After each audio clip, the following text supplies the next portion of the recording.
doesn't mean it's a recession. We have a bad economy. I will not deny that at all. And it's been bad. This has been a subpar recovery on all kinds of counts, in particular jobs.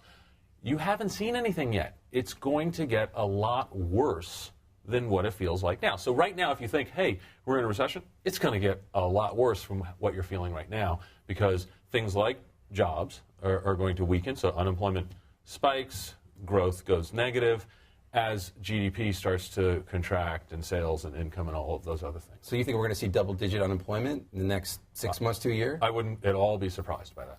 I wouldn't at all be surprised by that. The issue here for us at the moment, so we know this call and we're not worried about it. It is what it is. Now the question is, how long and how deep is this recession, right?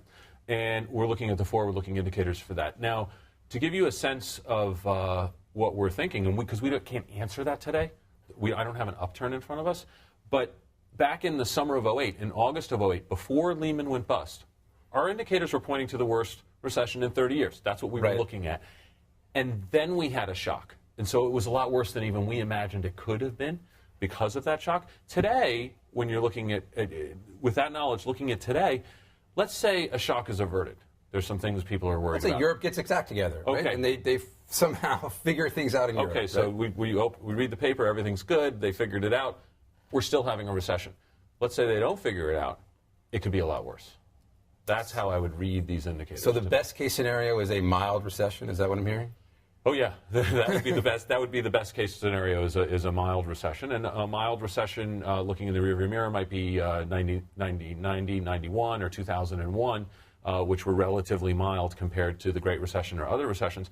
But the other point I would make is that this was a short expansion. It was 2 years and change. Okay, and people will say, "Whoa, that's really weird. This is a double dip." That's actually not that weird.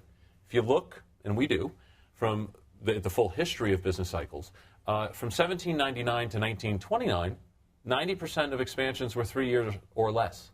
So not very unusual. And if you look at from 1970 to 81, you had 2 out of 3 expansions that were 3 years or less. So this isn't that strange. It's just that over the last couple of decades, we haven't seen it. Right, and we've talked about this before as well, the idea that we're going back